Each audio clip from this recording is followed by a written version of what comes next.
Hello friends, welcome to my YouTube channel GS classes में आपका स्वागत है। फ्रेंड्स, आज हम अपने इस वीडियो में TGT PGT sociology practice set number 95 को सॉल्व करेंगे। ये प्रैक्टिस सेट बिल्कुल ही सिलेबस के अकॉर्डिंग तैयार किया गया है, जिसमें हमने पिछले 15 से 20 सालों में पूछे गए एग्जाम, चाहे वह टीजीटी हो या पीजीटी, असिस्टेंट प्रोफेसर हो या यूजीसी नेट जेआरएफ आदि एग्जाम में पूछे गए क्वेश्चंस को इस वीडियो में शामिल किया गया है। तो वीडियो को पूरा देखिएगा और हाँ, अगर आपको वीडियो पसंद आए तो वीडियो को लाइक ज़रूर कर दीजिएगा और साथ ही साथ प्रैक्टिस सेट को सॉल्व करने के बाद कमेंट बॉक्स में कमेंट करके ये जरूर बताइएगा कि आज के प्रैक्टिस सेट में आपके टोटल कितने क्वेश्चन सही हुए। तो चलिए सॉल्व करते हैं आज के हमारे प्रैक्टिस सेट नंबर 95 के क्वेश्चन नंबर 1 को। आज हमारा क्वेश्चन नंबर 1 है, समाज शास्त्र में राजनीतिक समाजीकरण शब्द के निम्नलिखित में से कौन से तात्पर्य हैं। पॉइंट नंबर 1 दिया गया है, मास रैली में राजनीतिज्ञों एवं जन समूहों की अंतःक्रिया।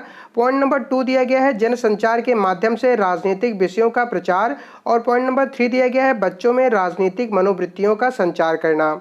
क्वेश्चन क्या कह रहा है? क्वेश्चन कह रहा है कि निम्नलिखित कूट से सही उत्तर का चयन कीजिए। तो इस क्वेश्चन का राइट आंसर क्या हो जाएगा? इस क्वेश्चन का राइट आंसर हो जाएगा हमारा ऑप्शन नंबर बी, यानी कि 1 और 2।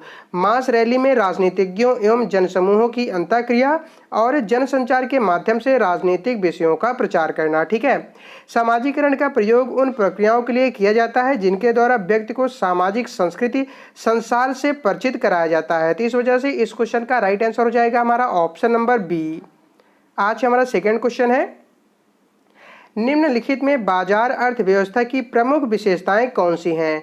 पॉइंट नंबर 1 दिया गया है, संस्थागत मानदंड। पॉइंट नंबर 2 है, सभी समाजों में सर्वव्यापी। पॉइंट नंबर 3 है, वस्तुओं और सेवाओं के विनिमय की व्यवस्था। और पॉइंट नंबर 4 दिया गया है, विशेषीकृत अर्थात प्रकार्य। क्वेश्चन क्या कह रहा है? क्वेश्चन कह रहा है कि निम्नलिखित कूट में से सही उत्तर का चयन कीजिए। तो इस क्वेश्चन का राइट आंसर क्या हो जाएगा? इस क्वेश्चन का राइट आंसर हो जाएगा हमारा ऑप्शन नंबर सी, यानी कि संस्थागत मानदंड, वस्तुओं एवं सेवाओं के विनिमय की व्यवस्था और विशेषीकृत अर्थात प्रकार्य। बाजारी अर्थव्यवस्था जटिल समाज की विशेषता है, सरल समाज आज भी इससे जो है अछूता है। तो इस वजह से क्वेश्चन का राइट आंसर हो जाएगा ऑप्शन नंबर सी। आज हमारा थर्ड क्वेश्चन है, निम्नलिखित में से सरल समाजों की राजनीति की एक विशेषता कौन सी नहीं है। ऑप्शन नंबर ए है राजनीतिक प्रकार, ऑप्शन नंबर बी है राज्य, ऑप्शन नंबर सी है सामाजिक नियंत्रण और ऑप्शन नंबर डी दिया गया है अपराध। तो इस क्वेश्चन का राइट आंसर क्या हो जाएगा? इस क्वेश्चन का राइट आंसर हो जाएगा हमारा ऑप्शन नंबर बी, यानी कि राज्य। सरल समाज की राजनीतिक व्यवस्था में राज्य का अभाव पाया जाता है। तो इस वजह से इस क्वेश्चन का राइट आंसर हो जाएगा हमारा ऑप्शन नंबर बी।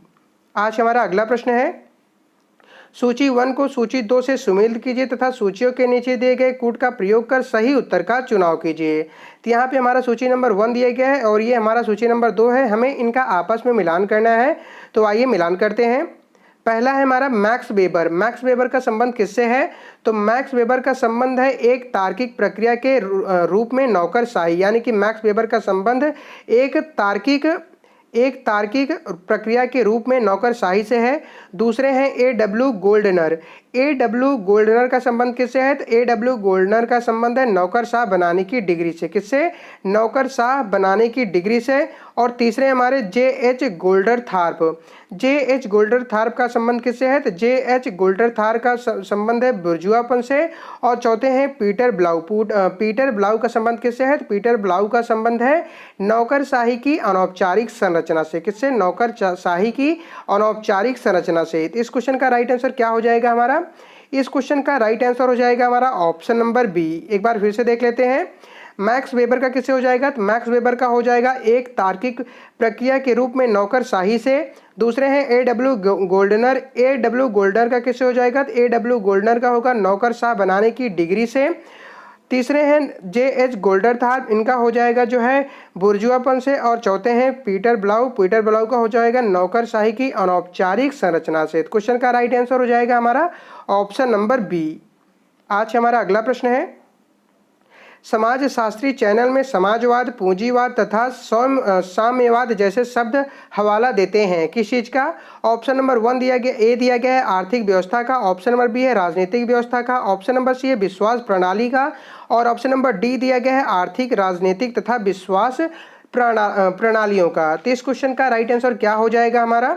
इस क्वेश्चन का राइट आंसर हो जाएगा हमारा ऑप्शन नंबर डी, यानी कि आर्थिक, राजनीतिक तथा विश्वास प्रणालियों का। समाजशास्त्री चलन में समाज, पूंजीवाद तथा साम्यवाद जैसे शब्द आर्थिक, राजनीतिक तथा विश्वास प्रणालियों का हवाला देते हैं। तो क्वेश्चन का राइट आंसर होगा ऑप्शन नंबर डी।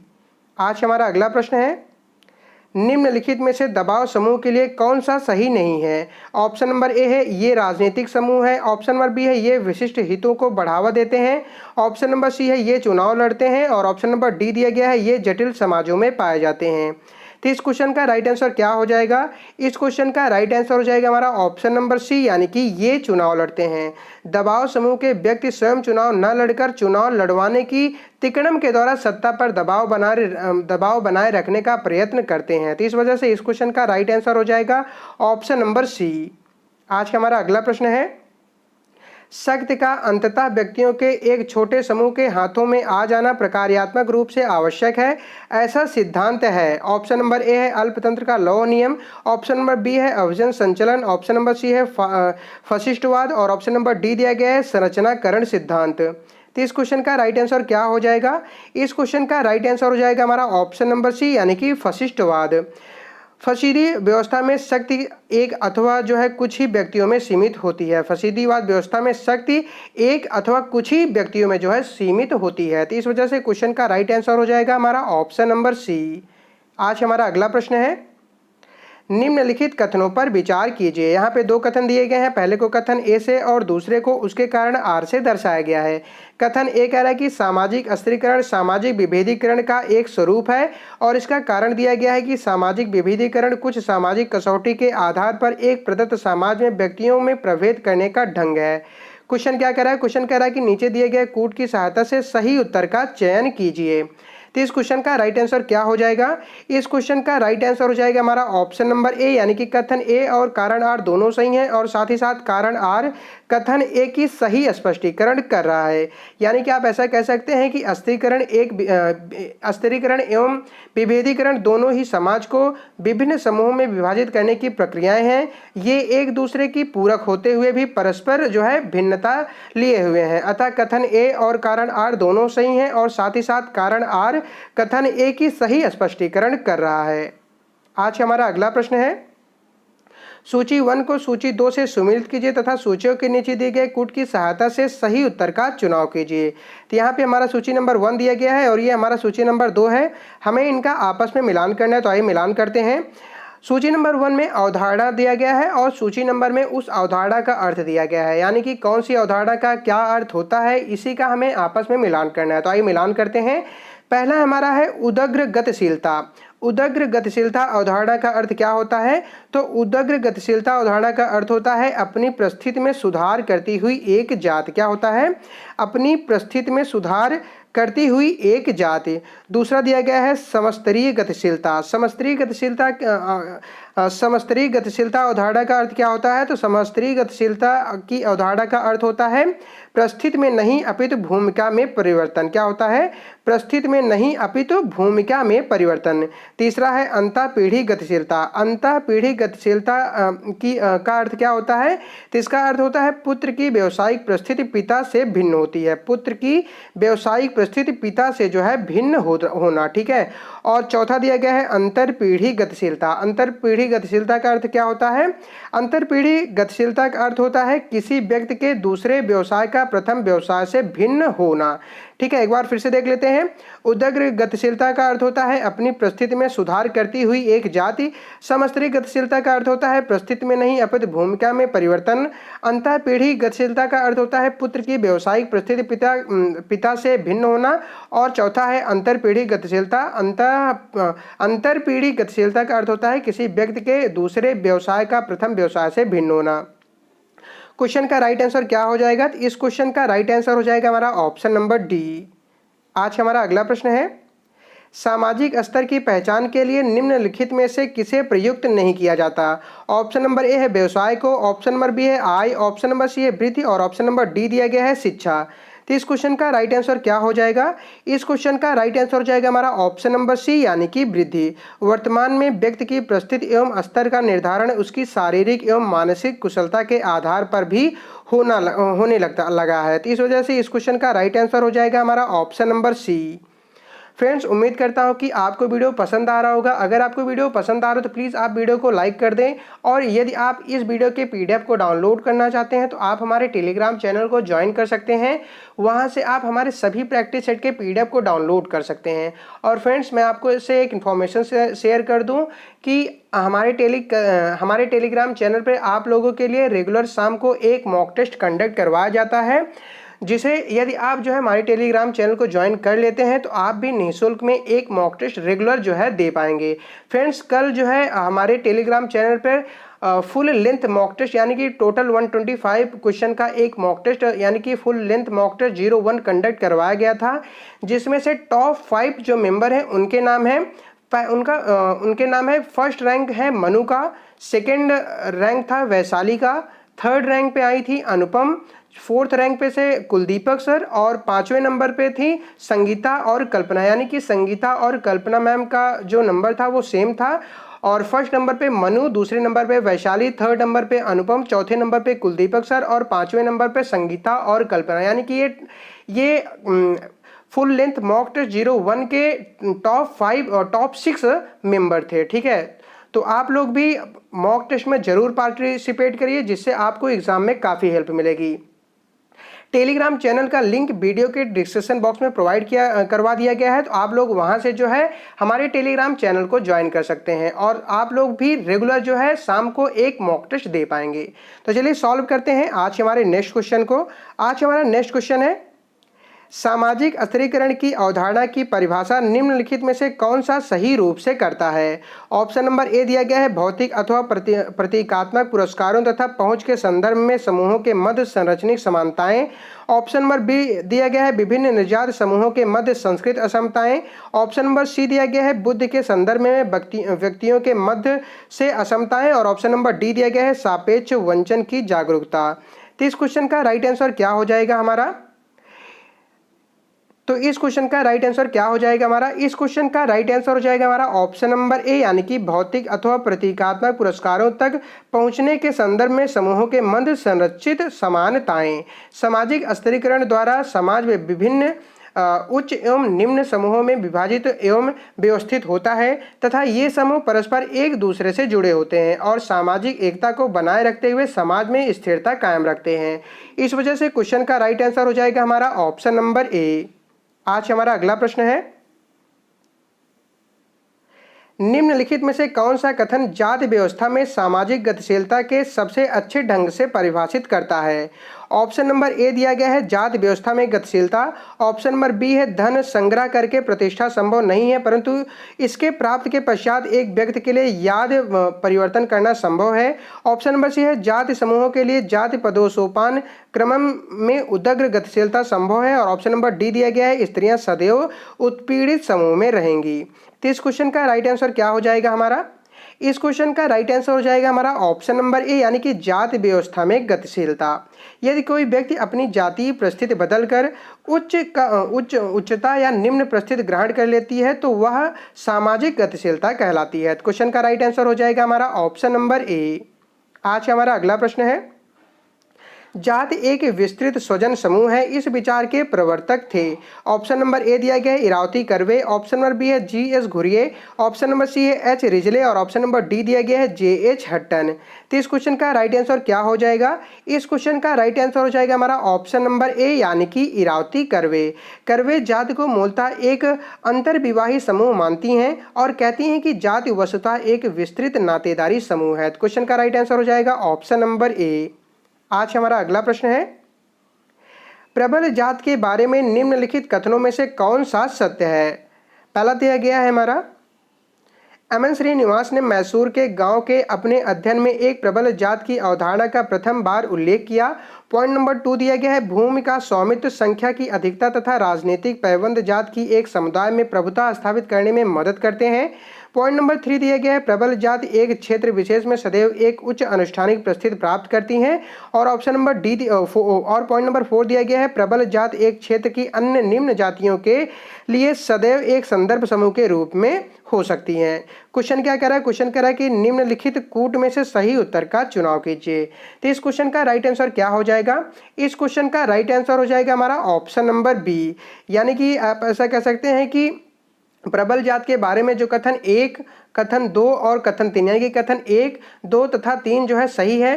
प्रबल अथवा प्रभु जातियां क्षेत्र विशेष की निम्न जातियों के लिए कभी कभी संदर्भ समूह हो सकती हैं, ना कि सदैव हो सकती हैं। इसी वजह से इस क्वेश्चन का राइट आंसर हो जाएगा हमारा ऑप्शन नंबर बी। आज हमारा अगला प्रश्न है,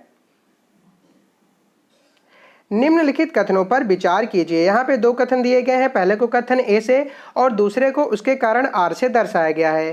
कथन ए कह रहा है कि वर्तमान समय में सार्वजनिक जीवन में जाति संबंधी भेदभाव नहीं बरते जाते हैं, और इसका कारण दिया गया है स्पृश्य जातियों ने जातिगत भेदभाव बरतना बंद कर दिया है। क्वेश्चन क्या कह रहा है? क्वेश्चन कह रहा है कि नीचे दिए गए कूट की सहायता से सही उत्तर का चुनाव कीजिए। तो इस क्वेश्चन का राइट आंसर क्या हो जाएगा?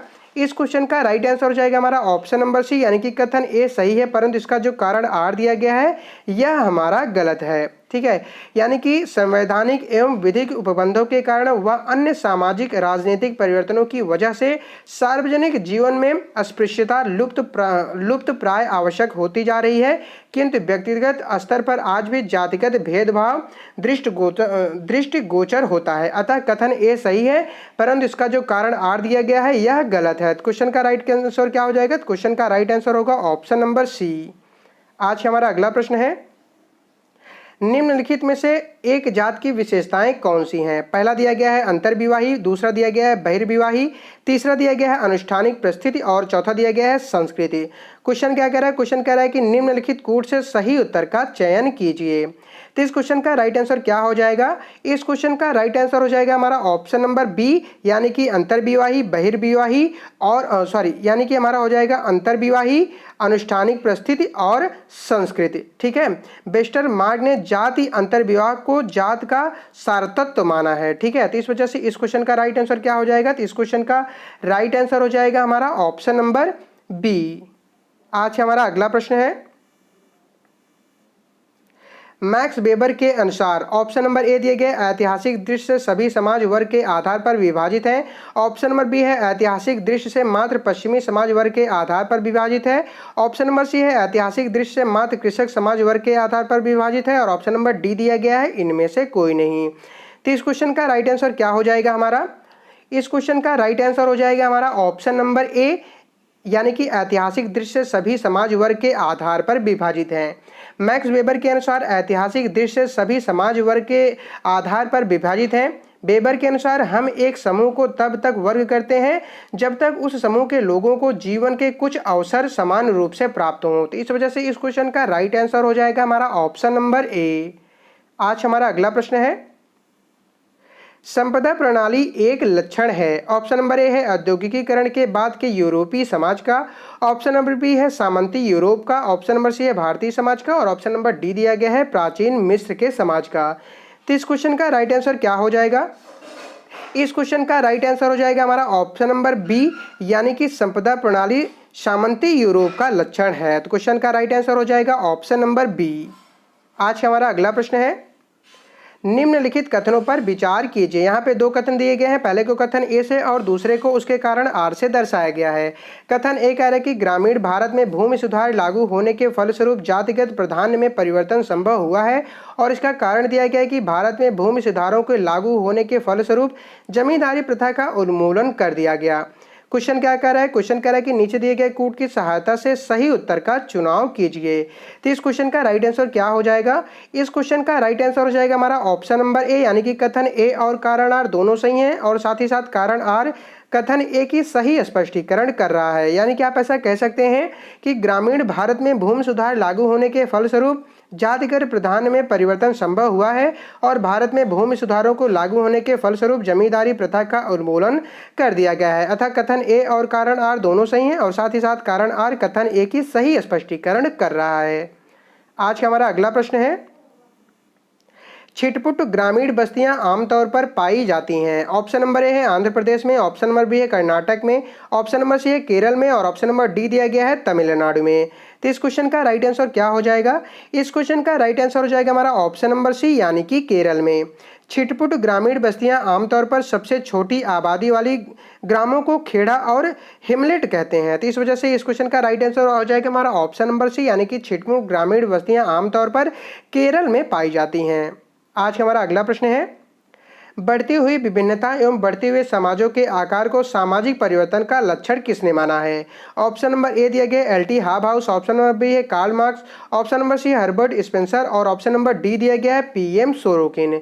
तो इस क्वेश्चन का राइट आंसर क्या होगा? फ्रेंड्स, यह क्वेश्चन आप लोगों से पिछले प्रैक्टिस सेट में पूछा गया था, जिसका कई लोगों ने सही जवाब दिया था। इस क्वेश्चन का सही जवाब दिया था रुपेश द्विवेदी ने, रियाना बानो ने, परमेंद्रा राय, अनुभा पांडे, स्मृति राय, अलका सिंह, प्रीति शर्मा, सुधा यादव, पिंकी मौर्य, गौरव सिंह, पूनम शर्मा, कविता सैनी, राजा बाबू प्रवीण, नीतू कुमारी, इंदु यादव, अर्चना श्रीवास्तव, अदिति सिंह, तनु गुप्ता, जयप्रकाश शर्मा, सुमन यादव, रंजना यादव, लिजारा प्रियजारा, मनोज कुमार, सुमन सिंघल, विनीशा दुबे, आंचल सक्सेना, राजेंद्र राय, सिंह चंदन, विवेक तिवारी, पवन कुमार गिरी, कविता दुबे, सुनील कुमार, रंजनी, मीना देवी, राजीव राठौर, आकांक्षी सिंह, नीतू चौहान, पिंकी यादव, मनु गुप्ता, रुपेश चौहान और रमेश यादव, अंकिता वर्मा, वैभव शर्मा, अमिता तिवारी, रीता भास्कर, अनामिका मौर्य, डब्ल्यू कुमार, बलिराम, अनिल और विवेक ने, यानी कि इन सभी ने इस क्वेश्चन का सही जवाब दिया था। तो आइए जानते हैं कि इस क्वेश्चन का राइट आंसर क्या हो जाएगा। तो इस क्वेश्चन का राइट आंसर हो जाएगा हमारा ऑप्शन नंबर डी, यानी कि पीए सोरोकिन ने। किसने? पीए सोरोकिन ने। बढ़ती हुई विभिन्नता एवं बढ़ते हुए समाजों के आकार को सामाजिक परिवर्तन का लक्षण किसे माना है? या पीएम सोरोकिन ने माना है। बढ़ते हैं आज के अपने लास्ट प्रश्न की तरफ। आज का हमारा लास्ट प्रश्न है, सावयव एवं उनके पर्यावरण के संबंध के अध्ययन को कहते हैं। ऑप्शन नंबर ए दिया गया है स्थलाकृत विज्ञान, ऑप्शन नंबर बी दिया गया है परिस्थितिकी विज्ञान, ऑप्शन नंबर सी है जंतु विज्ञान और ऑप्शन नंबर डी दिया गया है समाज विज्ञान। फ्रेंड्स, जैसा कि आपको पता है कि हमारे प्रैक्टिस सेट के लास्ट क्वेश्चन आप लोगों के लिए छोड़ दिए जाते हैं, यानी कि इस क्वेश्चन का राइट आंसर आप लोगों को कमेंट बॉक्स में कमेंट करके बताना होगा कि क्वेश्चन का राइट आंसर क्या होगा। उम्मीद करता हूं कि आपको वीडियो पसंद आया होगा। अगर आपको वीडियो पसंद आया तो प्लीज़ आप वीडियो को लाइक कर दें, और अगर आपको वीडियो पसंद नहीं आया है तो आप वीडियो को डिसलाइक कर दें, और आपने वीडियो को डिसलाइक क्यों किया है इसको कमेंट बॉक्स में कमेंट करके जरूर बताएं। Friends, full length mock test 02 आज शाम को कंडक्ट करवाया जाएगा, सो आप लोग टेलीग्राम चैनल को ज्वाइन कर लें यदि अभी तक आपने टेलीग्राम चैनल को ज्वाइन नहीं किया है तो चलिए मिलते हैं हम आपसे अपने नेक्स्ट वीडियो में। तब तक के लिए जय हिंद, वंदे मातरम।